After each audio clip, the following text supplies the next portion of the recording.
అయితే అమిత్ షా కామెంట్ చూశాము, ఎట్టి పరిస్థితుల్లో మావోయిస్టులతో చర్చలు జరపబోము, మావోయిస్టులు తుపాకులు వదిలిపెడితేనే చర్చలు జరుపుతామని అంటున్నారు.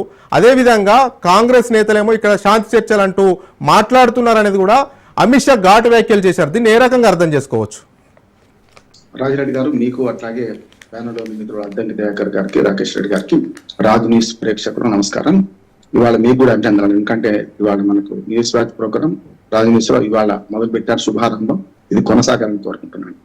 దీనిలో మొదటి గట్టిగా పాల్గొంటున్న నాకు కూడా చాలా గర్వకారణంగా ఉంది. రాజు న్యూస్ దినదిన అభివృద్ధి సాధించాలని కోరుకుంటున్నాను. ముఖ్యంగా మీరన్న అదే అమిత్ షా వ్యాఖ్యల మీద రెండు రకాలు చేయొచ్చు.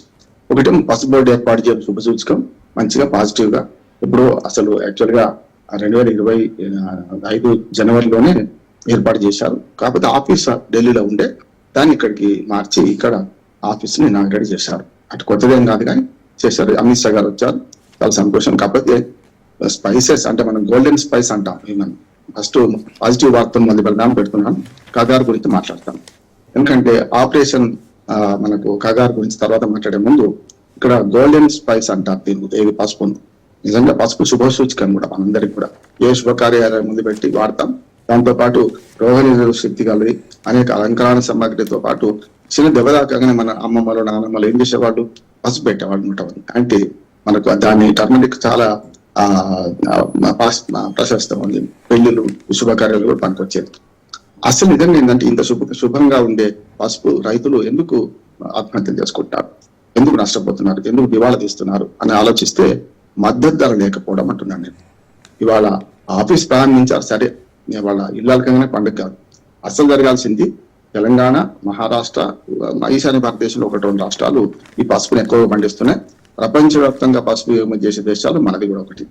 ఇంకా అట్లా చూసుకుంటే పసుపును బాగా ప్రమోట్ చేసి, ముఖ్యంగా మనకు ఆర్మూరు, నిజామాబాద్ జిల్లాలో ఉన్న అటు కొంత కరీంనగర్, కోరుట్లను, మెట్పల్లి ప్రాంతంలో కూడా వీటిన ఉన్నాయి. పసుపుకు ప్రాధాన్యత ఉంది. ఆ భూమిని బట్టి కూడా పసుపు మంచి పసుపు వస్తుంది. దీన్ని ప్రమోట్ చేయాలి. ప్రపంచవ్యాప్తంగా దీనికి పేటెంట్ హక్కు తీసుకోవాలి. నెంబర్ 1 పసుపు బోర్డు చేయాల్సింది. రెండోది మనకు మద్దతు ధర కంటే లాభసాటి ధర కల్పించే ప్రయత్నం చేయాలి. ఒకేసారి 4-5 వేల కింటాలు పడిపోతుంది, ఒకసారి 15,000, 20,000 ఉంటుంది. కనుక కనీసం 20,000 రూపాయల ధర వస్తే తప్ప పసుపు రైతులు బతుకు బాగుపడదు. అవి చేయాలి. ఆపరేషన్ కగారు గురించి మాట్లాడతాను. ఎందుకంటే శుభంగా ఆఫీస్ మొదలు పెట్టిన అయిపోయింది, కానీ అక్కడ ఇట్లాంటి మాటలు మాట్లాడడం లేకుండా ఒకటే అవినీతి గురించి మాట్లాడారు, ఒకటి ఆపరేషన్ కగారు గురించి మాట్లాడారు అమిత్ షా. ఈ రెండు మనం విశ్లేషణ చేసుకోవాలి. ఆపరేషన్ కగారు గురించి మాట్లాడితే నేను ప్రజాస్వామ్యవాదిని. ప్రజాస్వామ్యంలో